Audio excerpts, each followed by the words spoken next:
what I was saying here, okay? Let's just get back here to this. We're about to give you the big 1966 data dump with Aaron Dykes back there, who's gone over these hundreds and hundreds of pages of documents directly from a secret government archive, the private papers of a senator. We'll go over the names of it, all of it, from the Builderberg meeting, 1966, Prince Bernhard, all of it.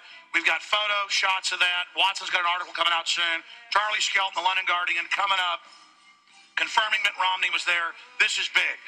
But I want to stop for a moment and talk about Bob Chapman. Bob did die Monday, and I started getting calls at the office. The guys looked and said, no, there was a soccer player named Bob Chapman that died. I went off what they told me. Later, Duke called me and said, no, we found the obituary from yesterday in Florida, and I'm going to have Rob Dew read that obituary here in a moment. I knew 3 months ago he was sick. That's why you stopped hearing him on the Friday show. I said, well, if you're sick, let's just cut back.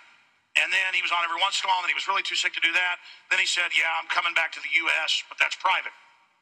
Then last week, his family announced he was here with pancreatic cancer.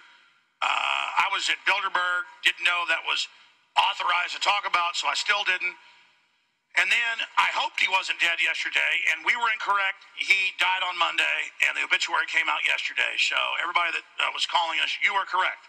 But that's a side issue. The point is he's dead, and it's very, very sad, and I wish he wasn't dead, obviously. We have a video live feed archive, Bob Chapman, Defender of Life, at Infowars.com, and I'd appreciate everybody to get that video where I eulogize Bob out to everybody, and I do plan to, while we're trying to get all this Bilderberg news collated, we shot in high def, when we get back tonight and things ready for the nightly news, Thursday night, Friday night, maybe even tonight. And while we try to get all these documents ready, we're going to try to go back over 15 years, almost 15 years, start interviewing Bob in about 97, 98, of Bob together so we can remember Bob properly sometime next week. But that is up there, and he did die. He was down in Mexico, Germany. He was all over the world. Last place he was at was Mexico, and I knew that, but nobody really else did. But Bob is now gone. We love you, Bob. His funny voice, one of my mom's favorite guests. You know, she liked Bob Chapman, and she likes Gerald Celente. And she doesn't like some other people, but I'll just leave it at that. But if my mom likes you, we know you're good. And he's dead, like we're all going to end up being. So defend life, defend the species, defend the future. That's what matters. Everybody comes and goes. But what matters is what we do today, and that we're honorable, and that we have courage. And Bob had buckets of that. And I love you, Bob. So, happy trails, compadre. Happy trails, my friend. Happy trails, buddy. Again, that's really all I can say. You were a really funny, smart, nice guy who for 45 years, I looked it up, fought the New World Order toe-to-toe.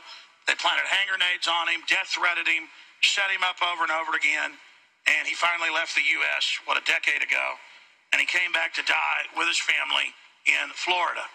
So, again, vaya con Dios, my friend. And Alex, he died a free man. He didn't die in a prison. He died on his feet. I'm going to now have Rob Dew give us some comments about Bob Chapman and read from the official statement. This is from the Ott Laughlin Funeral Home, where you can go and actually sign his guest book, which I'll tell you guys what I wrote in a second. But in memory of Robert Chapman, October 16th, 1935 to June 4th, 2012. Robert Bob Chapman, age 76, of Winter Haven, Florida, formerly of Mexico, died Monday, June 4th, 2012, due to pancreatic cancer. He was born October 16th, 1935, in Boston, Massachusetts, the son of John Chapman and Ruth Donnelly Chapman. Bob was a veteran of the U.S. Army, a writer of a newsletter discussing finances and economics, and a regular radio commentator discussing politics, as well as economics and finances. It was the International Forecaster. For those of you who don't know, it was a great newsletter, and a lot of people subscribe to it. Most of his working life, he served as a stockbroker. Bob is survived by his wife of 47 years, Judy Dabrowski Chapman, son Robert Michael Chapman, daughter Jennifer Galati, and her husband Matt, sisters Dorothy Trecker and Joan Lotz, and 4 grandchildren. Committal services are Wednesday, June 6, 2012 at 1 p.m. at Glen Abbey Memorial Gardens, so they're about to go on, it looks like, about 20 minutes. Auburndale, Florida. Condolences may be sent to the family at Off Laughlin Funeral Home. And there's a lot of guest book signings. This is what I wrote. Our condolences to Bob's family. We have lost a great hero and true champion of freedom. He will be missed. We love you, Bob. Alex Jones and the InfoWars team. And I'm going to submit that now. And you can go read other guest book signings from other people. Lots of people have been signing this. Bob, you'll be sorely missed. I tuned in faithfully to RBN, GCN to catch Bob whenever he was a guest. I feel a personal sense of loss having never met him personally, but that's how much he touched my life. Our condolences to the Chapman family, and thank you for sharing with us these years. We will miss your unparalleled wisdom and knowledge, and delivered with a wonderful, calm voice. And that's one thing I think that we are going to really miss about Bob Chapman is the way he was able to bring us very serious news about our future, and he did it, with love and compassion and a calmness that I don't know a lot of people could deliver. A lot of people, it's hard to take this information being calm because it's pretty scary out there, but Bob was able to deliver it time and time again, with that calm demeanor and just that steadfastness that he'd been in this fight before and he knew what he was up against and he didn't care what the consequences were. And Bob died a free man, and that's what we should all strive to be, is die as free men. We do not want to die on our knees. And if you don't want to die on your knees, you better listen to what Bob Chapman said and go back and listen to these archives and listen to what he was talking about, because the man knew what he was talking about.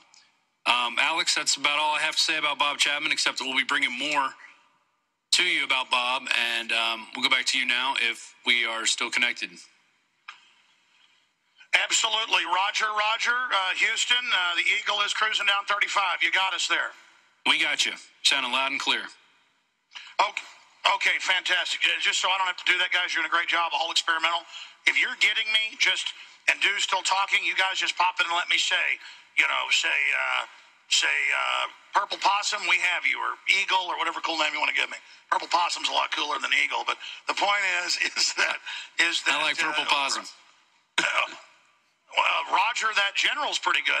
How about you call me, just say, we got you live, Woodpecker. How's that sound? I'm Woodpecker in the New World Order. That's a better truck driving name, Woodpecker. Wouldn't you agree, Richard? Is that a super... Purple Possum, all right. Supreme Possum, that's our new name. All right, Bob, a fantastic guy.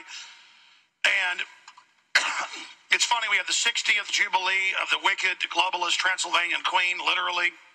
60th of Builderberg, and Bob dies the day after Builderberg ends as they're being devastated.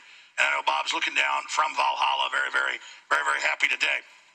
All right, we got Skelton coming up in minutes. We got to get started now with the data dump with Aaron Dykes right now with the Builderberg Documents 1966.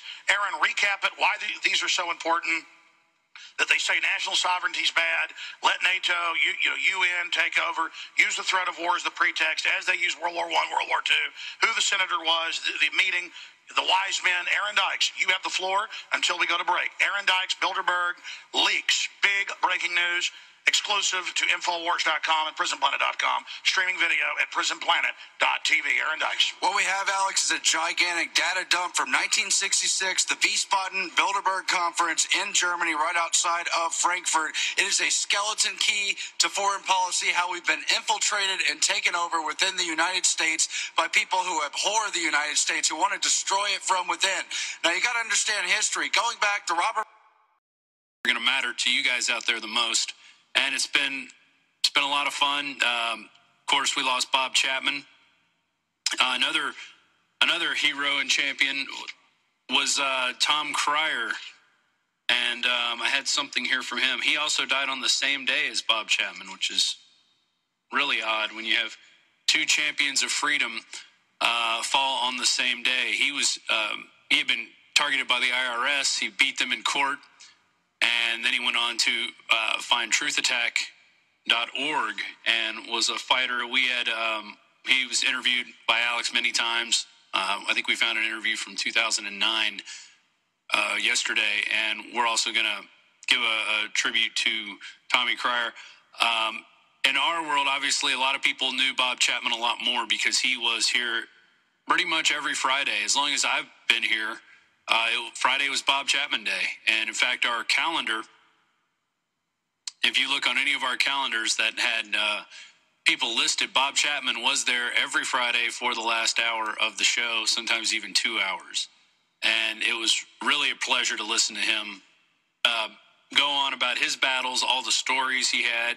If you tuned in, he coached Martin Sheen's kids in soccer. I mean, where do you learn that? But on this show, it was crazy. He saw some interesting video of Ronald Reagan. That was a very interesting show if you want to go look up the archives on that one. But anyway, let's move on. I've got some more news here. This is out of Washington's blog. Fukushima, Pacific Ocean will not dilute dumped radioactive water. The operator of the stricken Fukushima nuclear power plant has been dumping something like 1,000 tons per day of radioactive water in the Pacific Ocean. Remember that reactors are riddled with meltdown holes. Building 4, with more radiation than all the nuclear bombs ever dropped or tested, is missing entire walls, and Building 3 is a pile of rubble. The whole complex is leaking like a sieve, and the rivers of water being pumped into the reactors every day are just pouring into the ocean.